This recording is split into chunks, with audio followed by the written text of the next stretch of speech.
Hey, what's up, guys? It's DarkArmedDuelist, and today I'm going to be profiling with my best friend Richard his hero deck profile. Hey guys. This is really a lot of fun. He's been dueling with this deck for how long now? Oh my god. I've been doing this for 3 years? 4 years? 3-4 years now. Since the structure deck release, he's been playing Dark Law and been laying down the law. I mean, in our close group of friends, Dark Law is my soul card. Yeah, it is. But without further ado, guys, let's jump straight into this deck profile. And I'm going to let Richard take over and do this deck profile himself. All right. Appreciate that, MJ. First thing we're going to get into is we're going to get into the monsters. First thing I play is triple Shadow Mist. That's because, I mean, it's just... If you're playing heroes without playing Shadow Mist and you're using the masked heroes, you're doing it wrong. Yeah. Shadow Mist has those two effects. You know, the first one is on the special summon, you can go in, grab a quick play change spell, and that allows you to get Mass Change 2, and Form Change. And the secondary effect is when it hits the graveyard, it lets you go in and search a hero besides Shadow Mist, so it allows you to get those Bubble Men out for those rank 4 plays. So basically, it's kind of the heart and soul of the deck besides Form Change. Or not Form Change, Mass Change. Yeah, it's pretty much. The next thing I play is 3 Bubble Men. Like I said, it's basically there for your rank 4 plays. Plus, it's a free special summon if you have an empty hand. So if you search into that Bubble Man, you already have another level 4 out on the field. Boom, Bubble Man, boom, rank 4. What is it always whenever you summon Bubble Man that you always do the bubble thing? Bubbles! I mean, everybody knows Finding Nemo. I mean, oh yeah, it's bubbles. They're my bubbles. Yeah. Is that the only 6 heroes you main deck? Those are the 6 heroes I main deck because it's really all I need. Mm-hmm. You don't play Alias because it just kind of doesn't help as much. I mean, if I was playing Gemini Spark, maybe, but I just can't find the room in the deck to have that one Gemini Spark. Plus, it's the one Neos Alias and the one Gemini Spark. It's not. It doesn't flow. It's not viable enough. Yeah. It's just not. Next I play is 2 Summoner Monks. It's for those plays to get Shadow Mist out on the field. Like, if I have a hand where I open up with Summoner Monk, a couple of spells, and a trap, and maybe a Bubble Man or something, I can summon out Summoner Monk, ditch a spell, bring out Shadow Mist, search the quick play, and then, go from there. Mm-hmm. My deck is started like that. Next is 2 Goblinberg. It's basically the same thing as Summoner Monk. It allows me to get out that Shadow Mist and lets me go into rank 4 plays. And plus he switches himself to defense mode to special summon the monster. He does. Like, that's pretty much the cost of doing it. Yeah. You got to change him to defense mode. So even if the effect is negated and the monster is still on the field, it still goes to defense. It has 0 defense, but hey, you're not going to get hit. Yeah, and plus the reason I asked you before the profile was, the reason you're not playing 10 Goldfish is because A, you said you didn't have them, and B, you're not playing Bahamut Shark in the extra deck because you're not playing Totally Awesome because you think it's going to get hit. Yeah. And I could honestly see, last ban list, I thought that Bahamut Shark was actually going to get banned because of all the Totally Awesome plays that were, going around. But maybe in the future you might consider playing it. Maybe. We'll see how the game evolves after the Link summoning comes out. I know what you mean, because being able to summon Bahamut Shark, you're already using your extra monster zone, so then activating Bahamut Shark's effect is kind of going to kill off those plays where you can just special summon out your Totally Awesome from an extra deck. Pretty much. I can see that. Yep. Last 2 monsters, Ghost Ogre and Snow Rabbit. Always need a little negation. Always, and they're good hand traps, and not only that, but, They flow with Miracle Fusion to go into the Shining. Yep.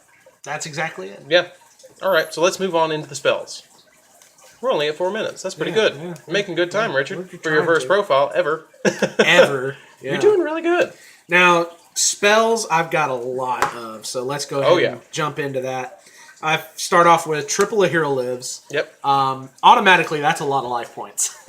The reason I run Triple a Hero Lives is, again, for those Shadow Mist plays, and also I could ditch that as cost for Summoner Monk. Mm-hmm. So it's not like I'm always paying half. But you're paying half. I pay half more often than not. Yeah. Usually you'll open game with that. Sometimes. And getting striked with that really sucks. It does. It really does. Next is Triple Mass Change. That's the heart and soul of the deck. If you're not playing triple mass change and you're doing pure masked heroes, something's wrong with you. I don't even use mass change 2 because I'm not really running anything other than heroes. Yeah. And plus it's searchable, so. Yeah. Double E-Call searches out Shadow Mist because Shadow Mist can't search out itself. Yeah.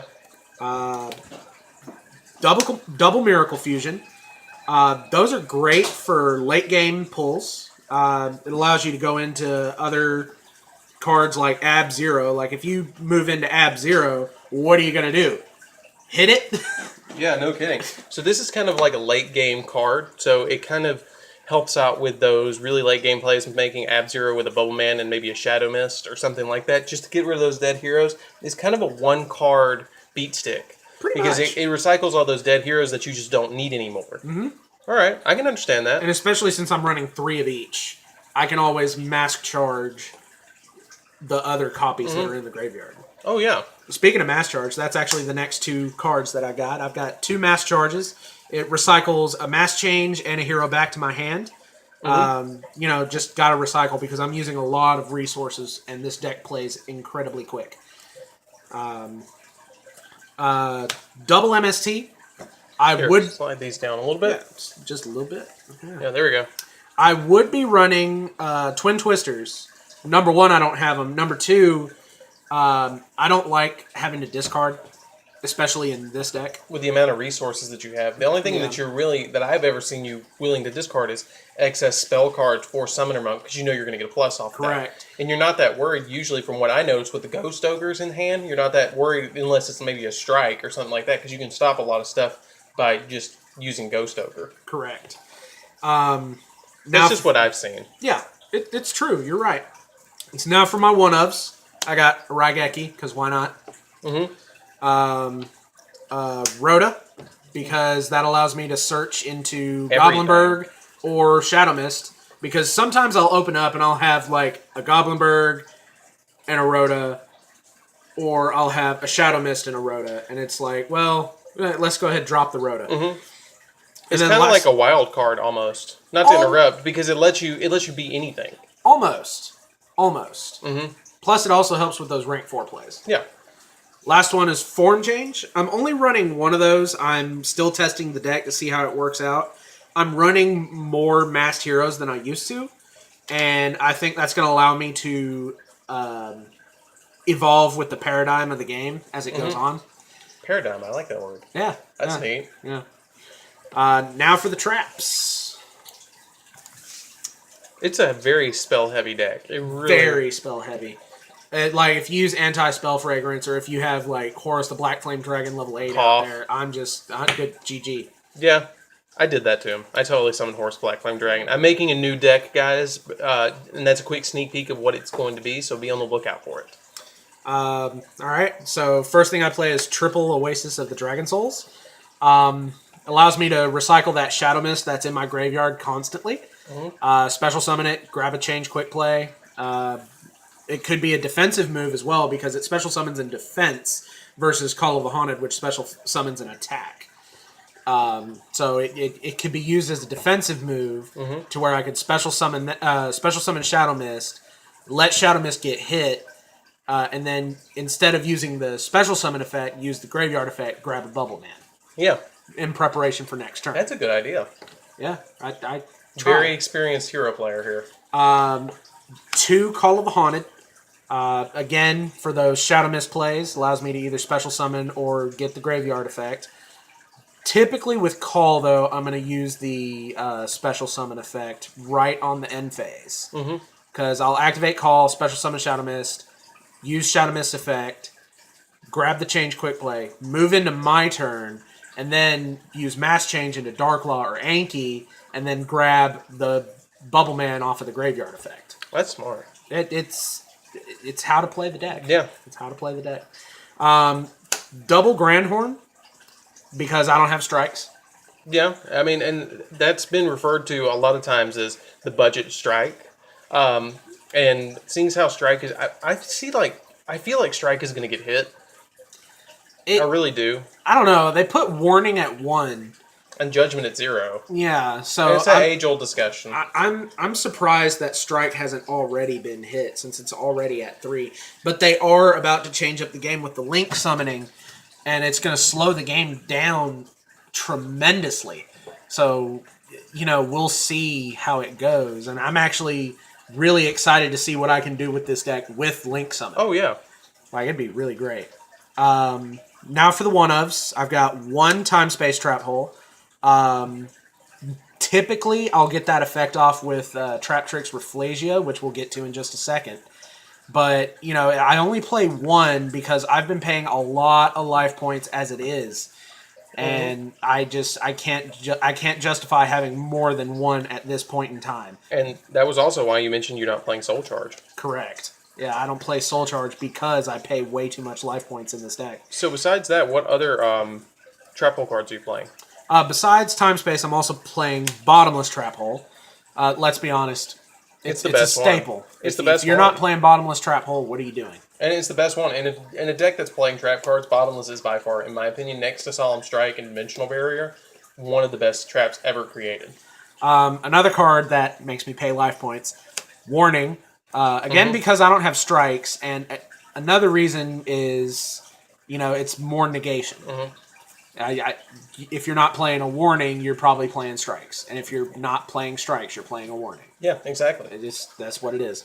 Last trap is Compulsory Evacuation Device. I've put this in here in preparation for the Link summoning, but, I'm still testing it, see how it goes. Something else that I might suggest is Trap Tricks Nightmare Trap Hole.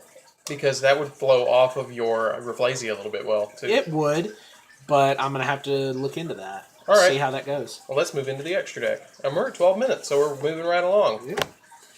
All right, extra deck shouldn't take that long anyways. It's pretty self-explanatory. Going to start off with the Masked Heroes that I'm running. I'm running 2 Dark Law. Laying down the law. Laying down the law. When you have him out, he banishes everything that would be sent to your opponent's graveyard. So it makes people who play, what is that deck? Infernoids, makes them cry for days. Oh, God. Makes Cosmo players cry for days. Yep. Makes just about any... it made Burning Abyss cry for days when it was out. Yeah. So, Because they search a lot, too. Yeah. And Darklaw's secondary effect is once a turn, when your opponent adds a card from the deck to the hand besides during the draw phase... for their normal draw, you can banish a random card from their hand. So you may get what they searched, or you may get an even better card in their hand that they were like, well, now I can't do what I wanted to do. So yeah, Darklaw is great. The only problem is I have trouble keeping him on the field. I've considered running safe zones, but, I'm still tinkering around with the deck. We'll see what I can come up with. And you'll probably run Honest Neos when it comes out, too. Maybe. We'll see.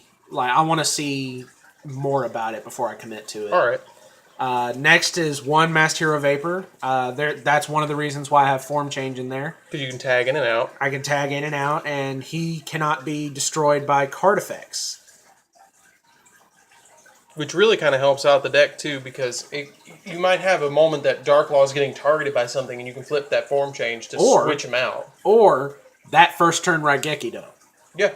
And you tag him out. Yeah, just tag him out. And it's like, oh yeah, he can't be destroyed by card effects. Now what? Yeah. And it doesn't miss timing. No, it does not. Next would be Elemental Hero Ab-Zero. Like I said earlier, if you get him out with a Miracle Fusion late game, what are you going to do? Hit him? Go for it. As soon as he leaves the field, he just nukes your monsters. You've got to be ready to sacrifice if you're going to go up against him. Yeah. These next 2 cards, I'm just kind of playing around with. I haven't really fully committed to them. I'm kind of seeing how they work. I may run different hero fusions, but this is what I can feasibly accomplish at this time. The first one is Elemental Hero The Shining. Big shiny beat stick. Big shiny beat stick. And because we're banishing heroes to summon it out, it gains more power from that. Doesn't it go up 600 if you Miracle Fusion it? With 2 heroes. Yeah, that's what I'm saying. So if I were to do like Neos Alias and Shadow Mist, or Neos Alias and Bubble Man, it would go up by 600 and be a 3200 beat stick just sitting there. But regardless, when it comes out at 29 if you Miracle Fusion it. 26. 26. Or, no, 29 no, 29. with the attack 29, gain. correct. Next is Elemental Hero Escurdow.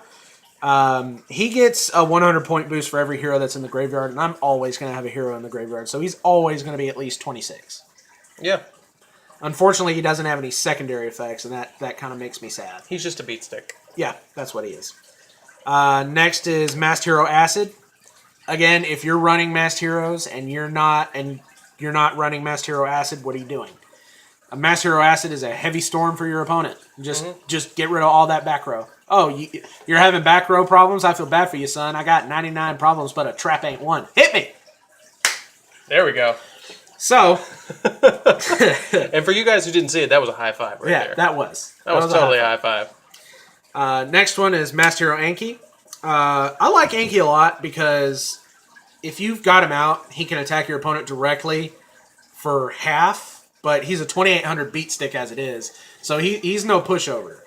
On top of that, if he destroys a monster by battle and sends it to the graveyard, you get to pull a change quick play from your deck. So that's form change plays right there. And he can attack directly by having his attack points too, can he? I actually covered that right at the beginning. Oh yeah, I wasn't paying attention. Man. So that's it for my heroes. Like I said, I'm still not sure about these two, but I'm gonna be playing around with it, see where it goes. They're your Miracle Fusion targets, pretty much. These three are my Miracle Fusion targets. But let's move on into the XEs, and those are pretty quick, to be honest, because they're all pretty self-explanatory with the XEs. So show us what you're playing. First one I play is Trap Tricks for Flesia, which we already kind of covered. 2500 wall, and you can activate whole trap cards just because. Dark Rebellion to kind of swing over anything that I'm having trouble with. Blade Armor Ninja to push for game. Because that's 4400 direct right there. Oh, yeah. Silent Honor Arc, again, to kind of get rid of problem cards that were special summoned. And his steel stuff. Yeah. Diamond Direwolf, pop things. Pop stuff. Yeah. Castell, spin stuff. Yeah. And Abyss Dweller for those... negate stuff. Yeah, basically to prevent those graveyard plays. Yeah. Again, Burning Abyss. Cry for days. Yeah. But anyways, guys, that's it for the deck profile. I hope you really enjoyed it, Richard. I think you did a wonderful job, and I look forward to having you on the channel again. But anyways, guys, don't forget to join DarkArmedAlliance down below. Subscribe, and I'll see you next time. Later, guys.